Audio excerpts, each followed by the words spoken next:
ఆంధ్రప్రదేశ్ మాజీ ముఖ్యమంత్రి జగన్పై మంత్రి లోకేష్ విమర్శల వర్షం కురిపించారు. రాయలసీమ బిడ్డగా చెప్పుకునే జగన్ నిజానికి రాయలసీమకు పట్టిన క్యాన్సర్ అన్నారు. కడప పర్యటనలో భాగంగా లోకేష్ రాయలసీమ అభివృద్ధి, గత ప్రభుత్వ వైఫల్యాలపై మాట్లాడారు. జగన్ మాటలు తప్పడం, మడమ తిప్పడంలోనే దిట్ట అన్న లోకేష్ 5 ఏళ్ల వైసీపీ పాలనలో రాయలసీమకు జరిగిన అన్యాయాన్ని, నిర్లక్ష్యానికి గణాంకాలతో సహా ఎండగట్టారు.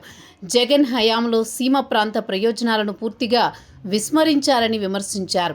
రాయలసీమ నీటిపారుదల ప్రాజెక్టుల విషయంలో టీడీపీ ప్రభుత్వానికి వైసీపీ పాలనకు ఉన్న వ్యత్యాసాన్ని లోకేష్ ఈ సందర్భంగా స్పష్టంగా వివరించారు.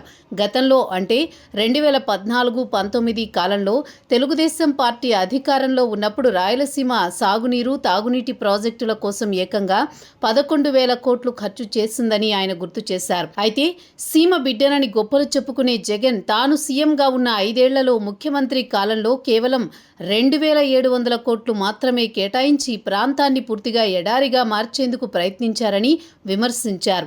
కేంద్ర ప్రభుత్వం అప్పర్ తుంగభద్ర ప్రాజెక్టు కోసం 5,300 కోట్లు కేటాయించినప్పుడు దానివల్ల రాయలసీమకు వచ్చే ప్రయోజనాలను జగన్ ప్రభుత్వం తుంగలో తొక్కిందని లోకేష్ విమర్శించారు.